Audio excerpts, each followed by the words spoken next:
నమస్తే BCN news కి స్వాగతం. నా పేరు నీలిమ. ముందుగా ముఖ్యాంశాలు. విజయవాడ దుర్గమ్మను దర్శించుకున్న తెలంగాణ మంత్రులు.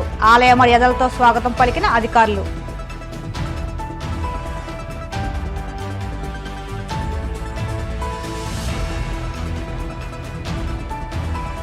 ఇబ్రహీంపట్నం ఎన్టీటీపీఎస్ ప్రమాదంలో గాయపడిన వారికి పరామర్శ. పూర్తి స్థాయిలో వైద్య సాయం అందిస్తామంటూ మంత్రి సుభాష్ హామీ.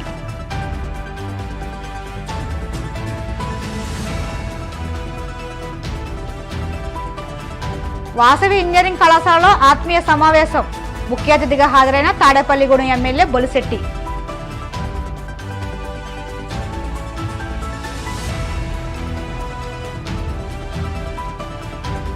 రష్యాలో ప్రధాని మోదీ పర్యటన. దేశ ఔన్నత్యంపై G20 సదస్సులో ప్రస్తావన. విజయవాడలోని ఇంద్రకీలాద్రిపై కొలువైన కనకదుర్గమ్మను తెలంగాణ రాష్ట్ర ఉప ముఖ్యమంత్రి బట్టి విక్రమార్క, మంత్రి శ్రీధర్ బాబు మంగళవారం దర్శించుకున్నారు. వేద పండితులు వారికి ఆలయ మర్యాదలతో స్వాగతం పలికారు. అమ్మవారికి ప్రత్యేక పూజలు చేయించిన తర్వాత ఆశీర్వచనం చేశారు. అనంతరం అమ్మవారి చిత్రపటం, శేషవస్త్రాలు, ప్రసాదాలు అందజేశారు. సోమవారం మంగళగిరిలో నిర్వహించిన వైఎస్ఆర్ 75వ జయంతి సభలో తెలంగాణ మంత్రులు బట్టి విక్రమార్క, శ్రీధర్ బాబు పాల్గొన్న విషయం తెలిసిందే. ఈ నేపథ్యంలో అమ్మవారిని దర్శించుకుని తీర్థప్రసాదాలను స్వీకరించారు. కృష్ణా జిల్లా ఇబ్రహీంపట్నం ఎన్టీటీపీఎస్ ప్రమాదంలో గాయపడి గొల్లపూడి ఆంధ్ర ఆసుపత్రిలో చికిత్స పొందుతున్న బాధితులను కార్మిక శాఖ మంత్రి వాసంశెట్టి సుభాష్, మాజీ మంత్రి దేవినేని ఉమ పరామర్శించారు. బాధితులకు తక్షణమే మెరుగైన వైద్యం అందించాలని సూచించారు. ప్రమాదం గురించి మంత్రి సుభాష్, మాజీ మంత్రి దేవినేని ఉమ అడిగి తెలుసుకున్నారు. బాధితులకు ప్రభుత్వం అండగా ఉంటుందని, జరిగిన దుర్ఘటనపై సమగ్ర విచారణ జరిపిస్తామని హామీ ఇచ్చారు.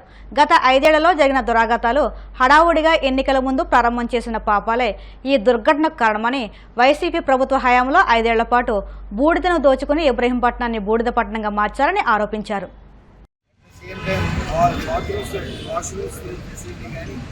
ఏమీ లేకుండా పూర్తిగా పొల్యూట్ అయిపోయి పరిస్థితి 60-70% పనులు చేసి ఆ 60-70%తో ఆ అన్కంప్లీటెడ్ ప్రాజెక్ట్తో పనులు చేయడం మొదలెట్టడం వల్ల వీళ్ళు కార్మికులు పొల్యూషన్ గురయ్యారు. అలాగే ఊరు మొత్తం కూడా పొల్యూషన్ గురయ్యి బూడిదనేది చుట్టుపక్కల ప్రాంతంలో అందరూ బూడిదకి అనారోగ్యం బాధితులయ్యారు. అనారోగ్యం వల్ల బాధితులయ్యారు. గొప్ప చాటడం కోసం జీవో పాస్ చేసి ఇన్కంప్లీటెడ్ వ్యవస్థని మరి స్టార్ట్ చేసి ఈరోజు ప్రమాదానికి గురవడం చూసాం మనందరం. అలాగే మినిస్టర్ గారు కూడా ఇప్పుడు సంబంధించే విద్యుత్ శాఖ మినిస్టర్ గారు కూడా బాధితుల్ని పరామర్శించడం, అందుబాటులో లేకపోవడం వల్ల అన్నీ ఆరాధిస్తూ ఉన్నారు. ఏదైతే ఈ జీవో పాస్ చేశారో వాళ్ళందరి మీద కూడా చర్యలు తీసుకోవడం, అది అధికారుల నిర్లక్ష్యం కూడా పూర్తిగా ఉంటుంది. ఎందుకంటే గ్యాస్ని ఎవరైతే పోస్తారో, వాటర్ వేస్తారో వాళ్ళకి అదేమి తీసుకోకుండా మరి ముందుకు తీసుకెళ్ళారు. దీని గురించి పూర్తి స్థాయి ఎంక్వైరీ చేసి బాధితుల మీద కఠిన శిక్షలు. 5 సంవత్సరాలుగా థర్మల్ పవర్ స్టేషన్లో బూడిద తినడానికి, ఆ బూడిదను అక్కడ రాల్చుకోవడానికి వీళ్ళు చేసిన దురాఘాతాలు అన్నీ కాదు. పెద్దిరెడ్డి రామచంద్రారెడ్డి పిఏగా చెప్పుకొని థర్మల్ పవర్ స్టేషన్లో పనిచేసే సిఈ స్థాయి అధికారులు కూడా శాసించి లోపల బూడిద రాల్చుకొని క్వాలిటీ బూడిదని సిమెంట్ ఫ్యాక్టరీలకు అమ్ముకోవడం, బయట వచ్చిన చెరువులో ఉన్న బూడిదని ఇబ్రహీంపట్నాన్ని బూడిద పట్టణం చేసి ఆ రోడ్డు మీద వెళ్ళే ఎవరైతే ప్రయాణికులు ఉన్నాడో, బస్సులో వెళ్ళినా బూడిదే, బైక్ మీద వెళ్ళినా బూడిదే, సైకిల్ మీద వెళ్ళినా బూడిదే. ఆ విధంగా బూడిదని తిన 5 ఏళ్ళు మొత్తాన్ని వాడు ఈ ప్రమాదానికి కూడా కారణమయ్యారు. పూర్తి స్థాయిలో అవన్నీ కూడా పూర్తి చేయకుండా కొత్త 800 మెగావాట్ థర్మల్ పవర్ స్టేషన్, విద్యుత్ పవర్ స్టేషన్ ఏదైతే ఉందో, బీజీఆర్ దగ్గర డబ్బులు వసూలు చేయడానికి చేసిన దుర్మార్గాలు కావచ్చు, హడావుడిగా ఎన్నికల ముందు ప్రారంభం చేసినవి కావచ్చు, ఇవన్నీ కూడా వెరసి వాళ్ళ తాలూకా పాపాలు, కొంతమంది వ్యక్తులు కూడా ఉన్నారు వీటిలో బాధ్యులు. 5 సంవత్సరాల బూడిద కోసం వీళ్ళు చేసిన దుర్మార్గాలు వాళ్ళ నట్టు బోల్టు మార్చడానికి కూడా, థర్మల్ పవర్ స్టేషన్లో ఓవర్ ఆయిలింగ్ చేయడానికి కూడా 10 రూపాయలు ఎత్తుకునే పరిస్థితికి థర్మల్ పవర్ స్టేషన్ తీసుకొచ్చారు. నాల తాతారావు గారు మహానుభావుడు, మల్లెల పద్మనాభరావు గారు, వీళ్ళందరూ కూడా ఈ ప్రాంతంలో థర్మల్ పవర్ స్టేషన్ కాపలా కాసేవాళ్ళు. అలాగే తెలుగుదేశం ప్రభుత్వంలో చంద్రబాబు నాయుడు గారు ఇటువంటి దురాఘాతాలు జరగకుండా కాపాడారు.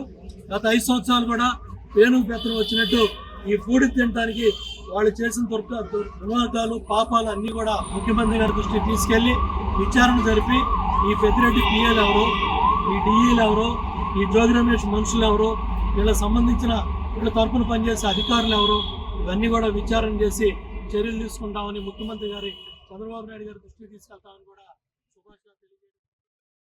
పశ్చిమ గోదావరి జిల్లా తాడేపల్లిగూడెంలోని పోలీస్ ఐలాండ్ వద్ద మాజీ మంత్రి కొట్టు సత్యనారాయణ ఆధ్వర్యంలో వైఎస్ఆర్ 75వ జయంతిని నిర్వహించారు. ఈ కార్యక్రమంలో కొట్టు సత్యనారాయణ పాల్గొని మాట్లాడుతూ గూడెం అభివృద్ధికి వైఎస్ఆర్ ఎంతో కృషి చేశారని కొనియాడారు.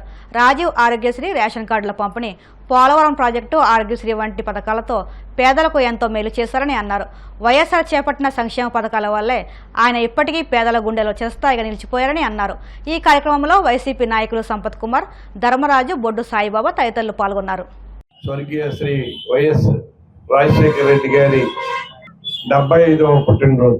వైఎస్ రాజశేఖర రెడ్డి గారి పేరు చెప్తే ఈ తాడేపల్లిగూడెం నియోజకవర్గం గాని పట్టణం గాని నేల పులకించే పని. ఈ తాడేపల్లిగూడెం నియోజకవర్గానికి ఆయన చేసిన మహోన్నతమైన సేవ ఈ రాష్ట్ర చరిత్రలో ఈ తాడేపల్లిగూడెం నియోజకవర్గాన్ని అంతగా ఆదుకున్న నాయకుడు ఏంటంటే అతిశయోక్తి కాదు.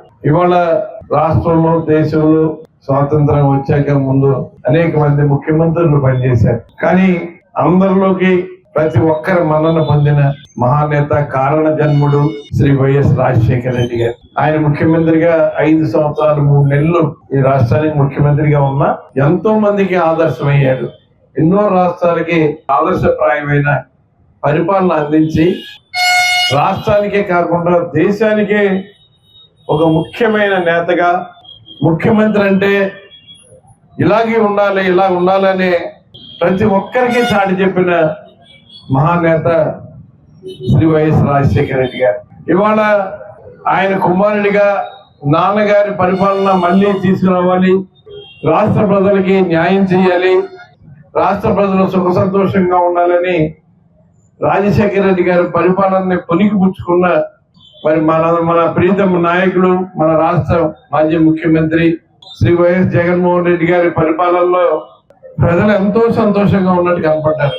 గడప గడపకి తిరిగాం, ఇంటింటికి తిరిగాం, అన్ని రకాలుగా కూడా మరి న్యాయం జరిపారు, న్యాయం జరుగుతున్నారు. ఇదే పరిపాలన కావాలని ప్రజలందరూ కూడా కోరుకున్నట్టుగా మన అందరికీ కూడా పేరు పేరున చెప్పడం జరిగింది. ఎన్నికలు వచ్చే నాటికి ఇవాటికి కూడా ప్రజలు ఆశ్చర్యపోతా ఉన్నారు. మేమందరూ ఓట్లు వేసాం, ఎందుకు ఇలా జరిగిందనే మాట వారి నోటంట వస్తుంటే ఏం జరిగిందన్నది మనకు కూడా ఏదో ఆలోచించే పరిస్థితుల్లో పడతాం. ప్రజాస్వామ్యంలో గెలిపోవడంలో సహజమని మన పాత్ర మనం పోషించి ప్రజలకి వీలైనంత న్యాయం చేసే కార్యక్రమం చేపడతామని అనుకున్నాం. అదే ఆలోచనతో ముందుకెళ్తాం. చదువుపై ఆసక్తి ఉండి చదువుకోలేని పేదలకు వాసవి విద్యా సంస్థలు బాసటగా నిలవాలని తాడేపల్లిగూడెం ఎమ్మెల్యే బొలిశెట్టి శ్రీనివాస్ పేర్కొన్నారు.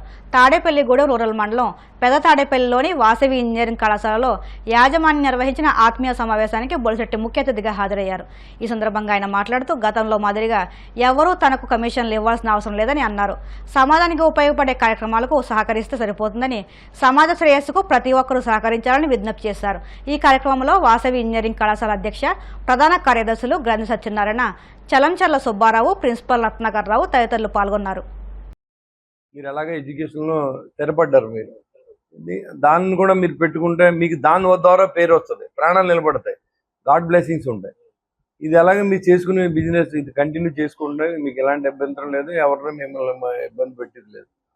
ఖచ్చితంగా మెడికల్ కాలేజీకి మన టర్మ్లో ప్రయత్నం చేసే విధంగా ఇప్పుడే స్టార్ట్ చేసాం. మీరు చెప్పిన వెంటనే మరి వాళ్ళు ఏదన్నా అబుదాబి నుంచి మనకి కానీ కాల్ వస్తే ఎనీ టైం నేను మనుషులు కూడా పంపించాను. వాళ్ళు కూడా ఒక ఆయన వచ్చాడు, ఆయన కూడా వెళ్తున్నాడు. వెళ్ళి మరి ఆ లెవెల్లో మాట్లాడగలిగి కింగ్స్ అనమాట. వాళ్ళు గవర్నమెంట్ కాదు కదా, కింగ్స్, షేక్స్ కింగ్స్ అంటారు, కింగ్స్ ఫ్యామిలీ. వాళ్ళు మా అద్దరుల్ని ఎంటర్ ఇండియన్ అతను ఉన్నాడు దాంట్లో. సో అతన్ని అప్రోచ్ అవ్వమని చెప్పాం. అది ఏమాత్రం ఛాన్స్ ఉన్నా గవర్నమెంట్ కంటే ముందు మనం అగ్రిమెంట్ చేసుకునే ఏర్పాటు నేను చేస్తాను. అది మీ ద్వారా వస్తుందని కూడా ఏదో సెంటిమెంట్ మనం అది నెట్టికి ప్రయత్నం చేసాం. అది మీరు నెట్ మీ దగ్గర ఉండొచ్చు, లేకపోవచ్చు, కానీ నిట్ వచ్చింది.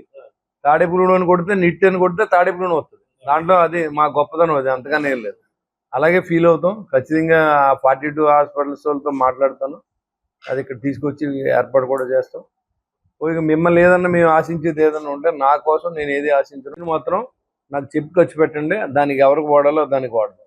సిఎస్ఆర్లో మీరు ఏదైతే ఖర్చు పెట్టినారో అది ఎవరైనా పేద విద్యార్థులు వచ్చినప్పుడు 100 మందికి ఒకళ్ళనో ఇద్దరిని మేమైనా చెప్తే వాళ్ళకి రాయితీలు ఇప్పించండి. అంతే తప్ప నాకు డొనేషన్ ఇవ్వండి, నేను ఎలక్షన్లో పోటీ చేస్తున్నాను నాకు అనే పరిస్థితి ఉండదు. మిమ్మల్ని అడగను. నేను అప్పుడు చెప్తున్నాను, ఇప్పుడు చెప్తున్నాను, మనం సమాజం కోసమే పనిచేద్దాం.